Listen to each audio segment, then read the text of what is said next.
कल नहीं आए थे?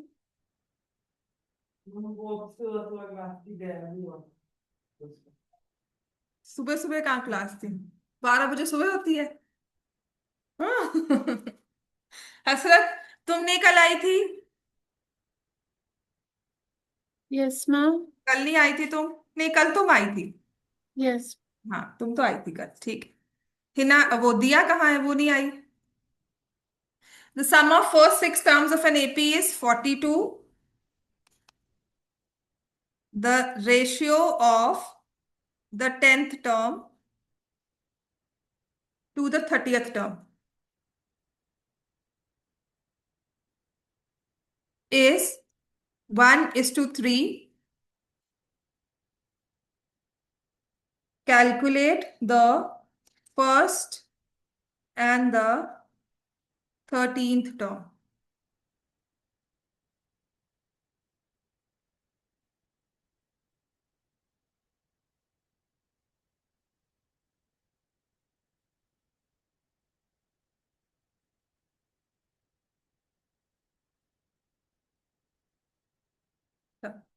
मैंने ना एग्जाम्पलर के भी थोड़े बहुत क्वेश्चंस, जो अब लास्ट के 5-6 क्वेश्चंस हैं वो लगातार करवाने ही है। एग्जाम्पलर के भी क्वेश्चंस एडेड है उसमें। बस थोड़ा सा अब क्या मुश्किल रहेगी कि आई थिंक इसमें स्टेटमेंट प्रॉब्लम्स भी हो जाएंगी। हाँ, इसमें एक सम वाला क्वेश्चन है, वो डालना है जिसमें रेशियो ऑफ सम दी होती है। ठीक है, तो वो क्वेश्चन मुझे करवाना है। वो कहाँ पर है, मिलना भी मुश्किल है ना। बहुत इजी वे दिखा था मुझे।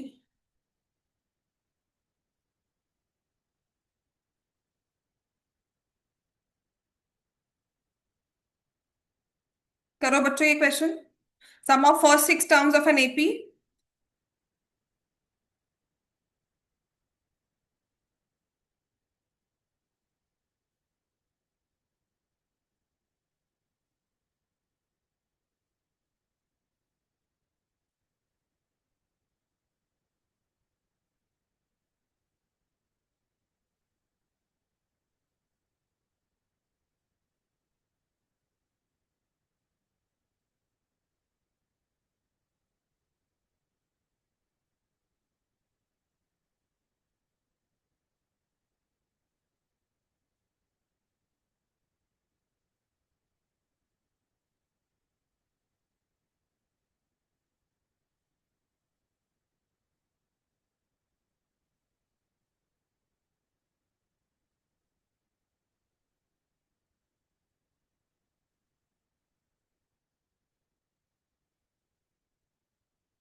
तो sum of first six terms हम लिख लेंगे, let a be the first term, d be the common difference. ठीक है। Sum of first six terms का है तो एस एन का फॉर्मूला होता है n/2, 2a plus n-1 d। And nth term का फॉर्मूला होता है, ये सारे फॉर्मूलाज ना पहले क्वेश्चन में लिख देना, सो दैट हमारे ये ना हो कि स्टेप्स में हमने लिखे नहीं। तो sum of first six terms का है, S6 किसके इक्वल दिया हुआ है, 42। तो आप लिखोगे 6/2, 2a प्लस 5d इज 42। ये 3 हो गया और यहां से आ जाएगा 14। सो एक इक्वेशन हमारे पास आ गई, 2a प्लस 5d इज 14। और लिखा है ratio of tenth term. Tenth term क्या होती है? a+9d। To ratio of thirtieth term, a+29d। Ratio क्या किसके इक्वल है? 1:3। तो क्रॉस मल्टीप्लाई करके 3a+27d, a+29d। ये 2a 2D, ए और डी हमारे किसके इक्वल आ गए आपस में, इक्वेशन बन गई ए इक्वल्स टू डी। तो ए की जगह डी पुट कर देंगे, तो हमारे पास आ जाएगा 7D इज 14, डी की वैल्यू क्या आ गई 2, सो ए इज ऑल्सो इक्वल टू 2। तो आपको फर्स्ट टर्म बतानी है which is 2, 13th term will be A plus 12B, कितनी हो जाएगी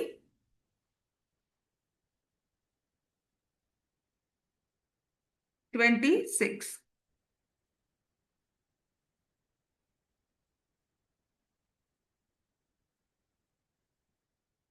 समझ में आ गया? नेक्स्ट क्वेश्चन लिखो।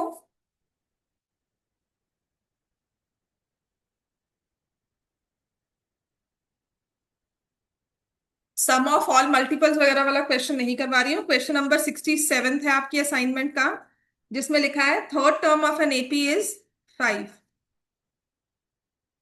Third term of an AP is 5 and ratio of sixth term to 10th term is 7:13. Find the sum of 20 terms. Sum of first 20 terms of this AP. फिर से वही क्वेश्चन है, रेशियो सिक्स्थ टर्म। मैंने आपको कहा था AP में जब भी सिक्स्थ टर्म करके दिया हो तो डायरेक्टली सिक्स्थ टर्म को हम कैसे व्यू करेंगे, ए प्लस 5D। ये सोचना शुरू कर दो, आपका हाफ एपी का क्वेश्चन सॉल्व हो जाता है। सम है तो सम का फॉर्मूला लगाना है, टर्म है तो टर्म का फॉर्मूला लगाना है। थर्ड 10th टर्म का हुआ है तो रेशियो हमारी टर्म क्या बन जाएगी? हाँ बोलो, अजय से कुछ कहा तुमने? So third term of AP is 5। क्या लिखोगे इसको? A plus 2D equals to 5। Ratio of sixth term क्या लिखेंगे? ए plus 5D to 10th term क्या होगी? A plus 9D।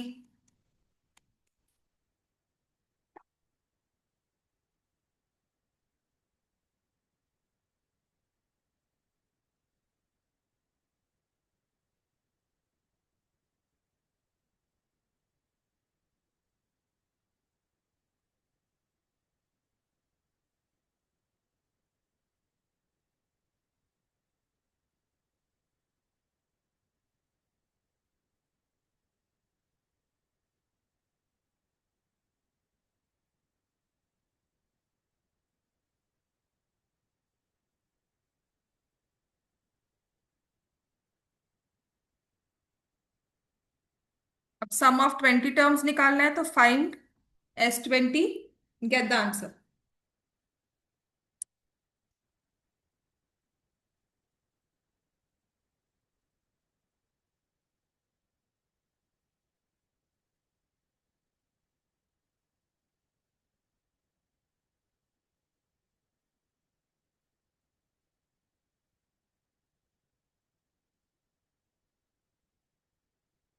Hmm,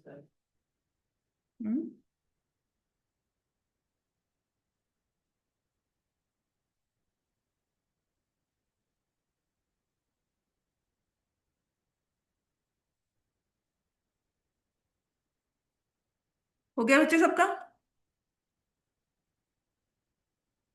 done everyone? हो गया ना? चलो करें नेक्स्ट। तो नेक्स्ट हमारे पास है question 68 which says split 207 into 3 parts such that the parts are in AP, such that the 3 parts are in AP and the product of 2 smaller parts is 4623। करो ये क्वेश्चन।